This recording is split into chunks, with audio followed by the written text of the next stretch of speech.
Hello everyone, আসসালামু আলাইকুম। আজ একটা মিনি ব্লগ নিয়ে আসলাম।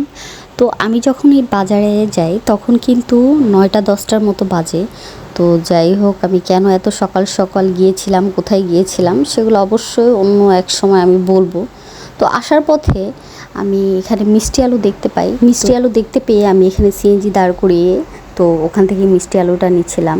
আর মিষ্টি আলু দেখে দেখে বলছিলাম যে আমি ফাইনালি মিষ্টি আলু খুঁজে পেলাম, কারণ আমাদের এলাকার মধ্যে মিষ্টি আলু পাওয়া যায় না। আর এখানে একটু কদবেল দেখতেছিলাম, কিন্তু কদবেলগুলো এই বড় সাইজটা একটু কমই ভালো হয়, মাঝে মানে পাকা টাইপের না, এগুলো সব কাঁচা কাঁচা লাগছে। এই জন্য আমি কদবেলটা নিয়ে নিই, কারণ আমাদের এলাকায় এর চেয়ে ভালো ভালো কদবেল আছে।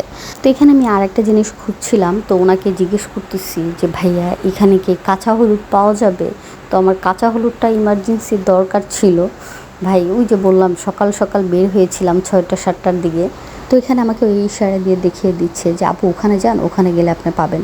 তো আমি নিধির পাপাকে সেটাই বলতে গিয়েছি, কারণ নিধির পাপা সিএনজিতে ইনায়কে নিয়ে বসেছিল, আমার ছোট বেবিটাকে নিয়ে। তো আমি ওখানে যাচ্ছি, যাওয়ার পরে দেখি যে না, কাঁচা হলুদটা অনেক ভালো, কিন্তু ভাই দামটা অনেক বেশি চেয়েছে আমার কাছ থেকে। তো আমার দোকানের ছেলে আমাকে এটাই বললো যে আপনাকে দেখে হয়তো বাড়িয়ে দিয়েছে, মেয়েদের দেখলে নাকি একটু রেটটা বাড়ায়। তো আমি এই সম্পর্কে আমার আইডিয়া নেই, কারণ আমি কখনো কেনাকাটি এভাবে করিনি।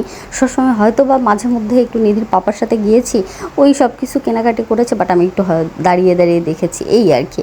তো এখানে আবার একটু শাক দেখতেছিলাম, মূলার শাকটা আমার কিন্তু খুবই ভালো লাগে, বাট এখানে থেকে টেনে আবার নিয়ে যাব, আমার এলাকায়ও তো আছে, সমস্যা নেই, এই জন্য আমি আর নিই নি। তো এখানে দেখতেছি বাজার, কারণ আমার বাজার দেখতে কিন্তু খুব ভালো লাগে।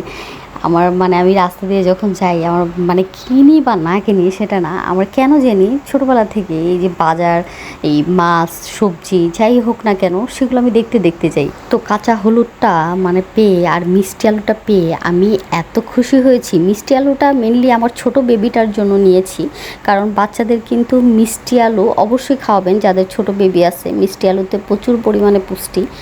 আর আমার বেবিটা এমনিতেই অনেক শুকনা, তেমন কিছু খেতে চায় না, ও আবার মিষ্টি আলুটা খুব বেশি পছন্দ করে। তো এই জন্য মিষ্টি আলু নেওয়া। আর এদিকে কিন্তু আমি কাঁচা হলুদটাও পেয়ে গেলাম। তো আজকের ব্লগটা এই পর্যন্তই। আমার ভিডিওটা ভালো লেগে থাকলে অবশ্যই বেশি বেশি করে like, comment, share and subscribe করে দেবেন। তো আল্লাহ হাফেজ।